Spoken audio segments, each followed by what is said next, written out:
3 pieces of wisdom that can change your life. Number 1. Make peace with your past so it won't disturb your present. Number 2. Don't compare yourself with others. Comparison is the thief of joy. And number 3. The only person who is in charge of your happiness is you. வணக்கம் நண்பர்களே, எனக்கு இந்த புத்தரோட videos எல்லாம் ரொம்ப பிடிக்கும். அவர் அந்த சிரிச்சுக்கிட்டு அந்த ஒரு மெசேஜ் சொல்கிறது இன்னும் எனக்கு ரொம்ப பிடிக்கும். என்னுடைய டெய்லி மோட்டிவேஷனே இந்த புத்தரோட வீடியோ தான். அதில் செகண்ட் ஒன்று சொல்லியிருப்பாங்க இல்லையா, யாரையும் வச்சு கம்பேர் பண்ணாதீங்க உங்களை. அதுதாங்க, நமக்குன்னு சொல்லி ஒரு தனித்துவம், ஒரு பண்பு, ஒரு டிசிப்ளினான ஒரு ஆட்டிடியூட் இருக்கும், ஒரு திறமை இருக்கும்.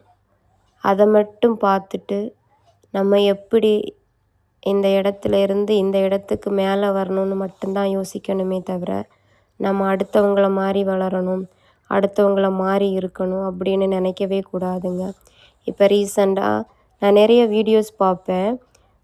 நிறைய பேர் இந்த நடிகைகளை மாதிரி மேக்கப் போடுறது, அவங்களோட ட்ரெஸ்ஸஸ் அவங்க போடுற மாதிரி ட்ரெஸ்ஸஸ் போடுறது, அந்த மாதிரியெல்லாம் அவங்கள மாதிரி மேக்கப் பண்ணி அவங்கள மாதிரி மாற்றிக்கிட்டு அந்த மாதிரி பண்ணுவாங்க.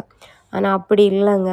நம்மளுக்குன்னு சொல்லி ஒரு ஸ்டைல், நம்மளுக்குன்னு ஒரு திறமை, நம்மளுக்குன்னு ஒரு ஆட்டிடியூட், நம்மளுக்குன்னு ஒரு திமிர், நம்மளுக்குன்னு ஒரு மரியாதை இருக்குங்க. அதனால் நம்ம யாரை மாதிரியும் இருக்க வேண்டாங்க. நமக்குன்னு ஒரு தனித்துவம் இருக்கும். அதை பின்பற்றி நம்ம வாழ்க்கையில் நல்ல நிலைமைக்கு வரணும். நமக்குன்னு ஒரு இடத்த பிடிக்கணும். அது வரைக்கும் உழைச்சிட்டே இருங்க. உங்களுக்குன்னு ஒரு பிம்பத்தை உருவாக்குங்க. அதில் முன்னேறி வாங்க. அப்படி இருக்கிறது தாங்க எனக்கு பிடிக்கும். நமக்கு ஒருத்தவங்களோட செயலை பார்த்து இன்ஸ்பிரேஷன் ஆகலாம். அவங்க பண்ணுற விதம் பிடிச்சிருக்கலாம். அது தப்பு இல்லைங்க. ஆனால் உங்களுக்கான ஒரு இடத்த, உங்களுக்கான ஒரு தனித்துவத்தை நீங்கள் மட்டும்தான் உருவாக்க முடியும். ஸோ நேர்மையாக இருங்க. எது வந்தாலும் பார்த்துக்கலாம்னு ஒரு தைரியமாக இருங்க. உழைச்சிட்டே இருங்க. உங்களுக்கான ஒரு இடம், உங்களுக்கான ஒரு சிச்சுவேஷன் கண்டிப்பாக கடவுள் அமைச்சு கொடுப்பாரு. கடவுளை மட்டும் நம்புங்க. மனிதர்களை நம்பவே நம்பாதீங்க. இந்த வீடியோ பிடிச்சிருந்தா லைக் பண்ணுங்கள், கமெண்ட் பண்ணுங்கள். ஓகே, பாய்.